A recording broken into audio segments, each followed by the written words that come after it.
Hello दोस्तों, तो आज हम बात करेंगे कोरोना के बारे में।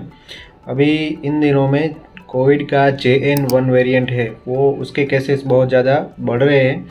तो हमने सोचा कि इसके ऊपर एक वीडियो बनाया जाए और एक ऑथेंटिक जानकारी आप लोगों तक पहुंचाई जाए।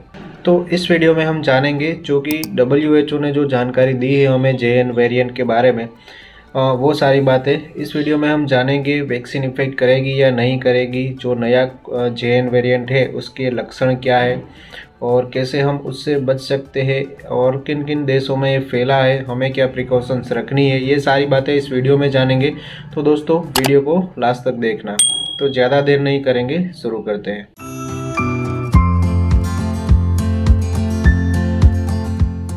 तो सबसे पहले जानते हैं कोरोना का JN वेरिएंट क्या है। तो पिछली बार ओमिक्रॉन वेरिएंट आया था, हम सबको पता होगा।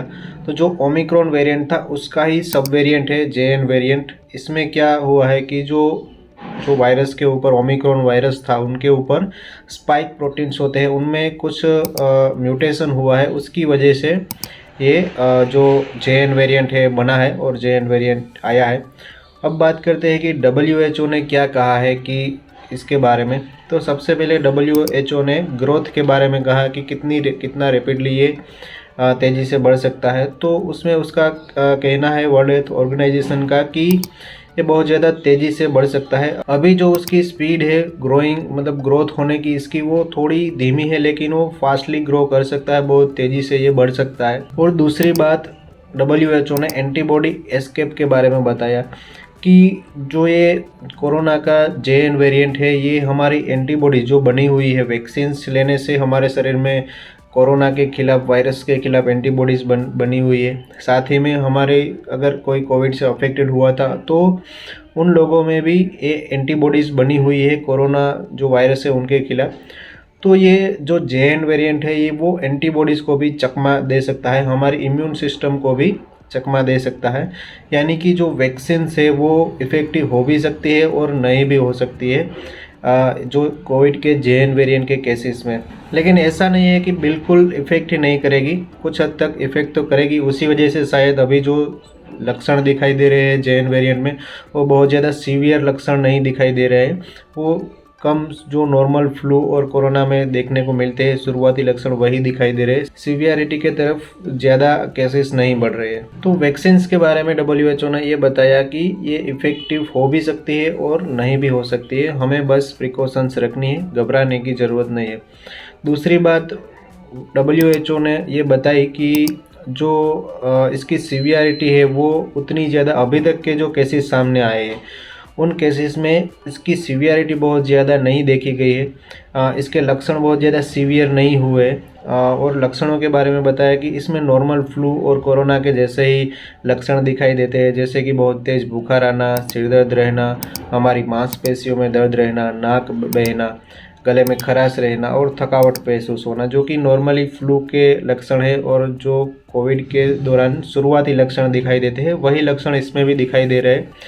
सीवियर केसेस बहुत ही कम देखने को मिल रहे हैं। तो अब बात करते हैं कि किन लोगों को ज़्यादा खतरा है कोविड के JN वेरिएंट से। तो जो लोग पहले से, जिनको हाइपरटेंशन, BP, डायबिटीज़ की शिकायत है, लीवर से जुड़ी समस्या है, या तो फिर कैंसर के मरीज है, या तो फिर अस्थमा के पेशेंट है, जिनको दम की बीमारी है, सांस से संबंधित समस्या है पहले से, और जो इम्यूनो कॉम्प्रोमाइज डिजीज़ कुछ लोगों को हो सकता है, जैसे कि HIV वगैरह, तो उन लोगों को ये अफेक्ट ज़्यादा कर सकता है और उन लोगों को ज़्यादा रिस्क रहेगा, कोविड के JN वेरिएंट से ज़्यादा खतरा रहेगा। तो इन सभी लोगों को सारी प्रिकॉशंस थोड़ी ज़्यादा रखनी होगी। अब बात करते हैं कि क्या चीज़ें हमें ध्यान रखनी चाहिए जिससे कि हमें कोविड का या JN वेरिएंट का जो कोरोना है वो ना हो। प्रिवेंशन क्या होते हैं, क्या प्रिकॉशंस रखनी चाहिए। तो प्रिकॉशंस वही रखनी है जो पहले हम रखते थे। सोशल डिस्टेंसिंग मेंटेन करना है, मास्क पहनना है, अपने हाथ बार बार धोने हैं, बहुत ज़्यादा भीड़ भाड़ वाली जगह पर नहीं जाना है। और अगर आपको कुछ सिम्टम्स दिखे तो आपको अपने आप को आइसोलेट कर लेना है, बाहर दूसरों से नहीं मिलना है और डॉक्टर से दिखाना है। और आपको कोविड का टेस्ट करवाना है, जो RT-PCR टेस्ट आता है वो टेस्ट करवाना है। अगर आप पॉजिटिव आते हैं तो आपको आइसोलेशन में रहना होगा और उनकी ट्रीटमेंट लेनी होगी। लेकिन कोई दिक्कत वाली बात नहीं है। एक अच्छी बात यह है कि अभी तक जो केसेस सामने आ रहे हैं उसमें कोई सीवियर केसेस उतने ज़्यादा नहीं बढ़े जो पहले के वेरिएंट्स में आए थे, जो हॉस्पिटल्स में आईसीयू में भर्ती करना पड़ता था, जो जितनी मौतें होती थी पहले के दौरान, वो उतनी ये कोविड के JN वेरिएंट में नहीं है। लेकिन हाँ, कोविड का JN वेरिएंट है वो और भी अभी मतलब तेज़ी से बढ़ेगा और भी केसेस दिन ब दिन बढ़ते जाएंगे, सामने आएंगे। लेकिन घबराने की ज़रूरत नहीं है। हमें समझदारी से सारी प्रिकॉशंस रखनी है जिससे कि हम ये कोविड वेरिएंट से लड़ सकें। सिर्फ हमारे भारत में नहीं, दुनिया के और भी देश है जहाँ पर ये कोविड का JN वेरिएंट आ चुका है, जैसे कि अमेरिका, पोर्तुगल, स्पेन में, चीन में, नीदरलैंड में। ये सारे देश है जिसमें कोविड का जो JN वेरिएंट है वो उसके केसेस आ रहे हैं और ऐसे ही हमारे भारत में भी आए हैं। लेकिन घबराने की ज़रूरत नहीं है। अब बात आती है कि क्या कोरोना कभी भी ख़त्म होगा या नहीं। तो इसका जवाब है नहीं दोस्तों, कोरोना कभी भी ख़त्म नहीं होगा। इसके अलग अलग वेरिएंट्स हमारे बीच आते रहेंगे और हमें उसके साथ ही रहना है और उसके साथ ही हमें सारी चीज़ें ध्यान में रखते हुए आगे बढ़ना है, क्योंकि हर साल इसका नया वेरिएंट आएगा, नए अलग अलग वेरिएंट्स आते रहेंगे।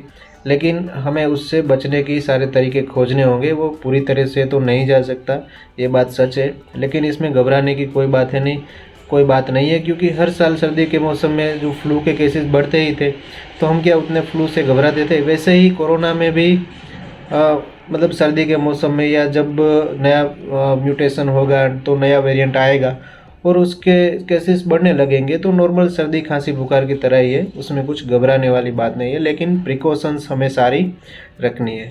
तो आशा करता हूँ दोस्तों कि आपको वीडियो में कुछ अच्छी और इन्फॉर्मेटिव और ऑथेंटिक जानकारी मिली होगी। अगर वीडियो अच्छी लगी है तो प्लीज़ दोस्तों वीडियो को लाइक करें, शेयर करें और सब्सक्राइब करें। तो मैं मिलता हूँ अगले वीडियो में, तब तक हेल्दी रहिए, फिट रहिए और मस्त रहिए।